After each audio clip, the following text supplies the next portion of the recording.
seen recently, their salaries are quickly adjusted back to normal levels at the slightest signs of economic recovery. But have your salary been adjusted back?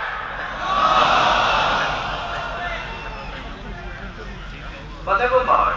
We can pay, but they must perform. Recently, Prime Minister Lee declined to reveal exactly how much his cabinet minister is paid. Why? They don't know how to tell you that they get at least 100,000 every month. They can explain what they can get more in one day than what 20% of Singaporean households would get in 4 months. The latest household expenditure survey, 2002 and 2003, conducted by the government, show that the average family monthly household income of the lowest 20% of all households gets about $800 a month. Are you surprised? An entirely family of 3 to 4 Singaporeans get $800 per month, while the ministers whom they put into office get more than 100,000 per month. They go up to be more than $1 million a year. The PAP tries to justify this by saying that, firstly, we need to pay ministers top dollars in order to remove the potential threat of corruption. Ask yourself, will money ever be enough? What should be the motivations behind people wanting to conform to serve in public service at such a high level? If such officials are motivated so strongly by owning money, is that a value we want to see in our ministers? Secondly, the PAP says that these ministers would have earned much more if they had remained in the private sector. Therefore, we need to pay them top dollars so that they will come to government. I ask them, how many ministers are there, past and present, who was earning this kind of money before they became ministers? I can only think of a handful. How can we start paying people so much on the basis of future potential? What happens if they don't measure up? What makes PAP ministers so special that they need at least $1 million to live a decent life? In a house of 3 to 4 people, is surviving on a salary of $800. Are these people better at managing their finances than the ministers who need 100,000 salary per month?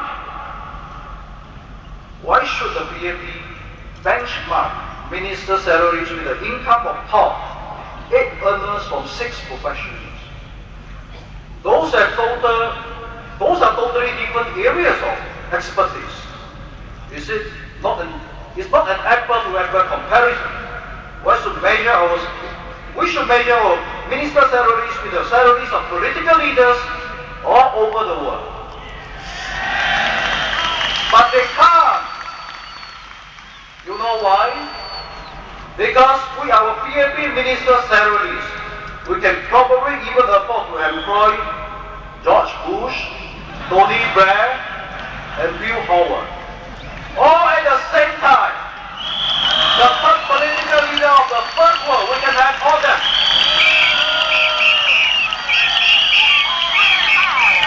We should be prepared to pay ministers well, so that they have a decent standard of living, if they perform well. But who benchmarks their performance? Is there any minister who has been dismissed, downgraded, or reprimanded for mistakes made? Or they are also so good that they never make any mistakes? We call upon the PAP to live up to their slogan, staying together, moving ahead. We want to implement wage reform for the ministers so that it is paid to the uplifting of the poorest 20% of Singapore households. The poorest 20% of Singapore households earn $800 per month. Patch the minister's salary to this figure and give them a multiplier of say 100 times. This means that the minister will get 80,000 per month. With this formula, Singapore minister will have an incentive to bring up the average income of the poorest 20% of Singapore households.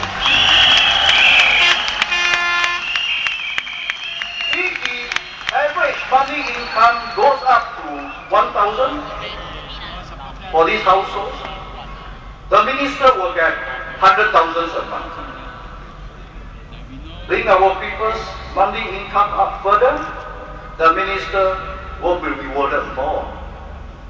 We then have a measurable way to ensure both performance and pay, and our people benefit.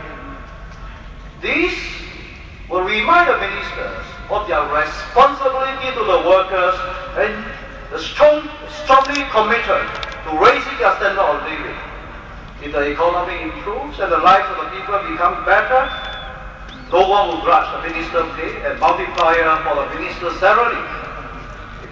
If the economy deteriorates and the average wage of the lower 20% of the workforce decrease, then the minister's salaries would naturally be lower even though the multiplier stays in place. Then there's accountability to the people. This is what we call staying together, moving ahead. Not the PAP moving ahead and all of us stay together behind that.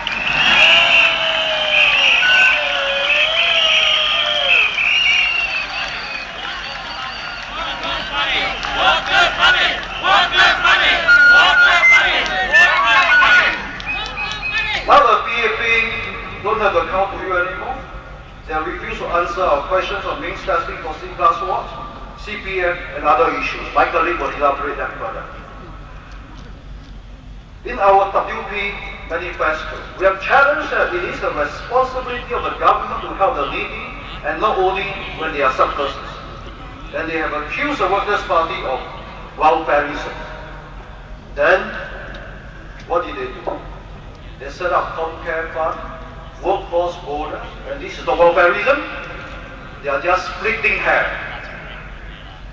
So I urge you, vote the Workers' Party into Parliament. And we will do our best to ensure that we all move ahead together. We will make them account for their pay and their policies. I urge you to support the Workers' Party being in our Thank you.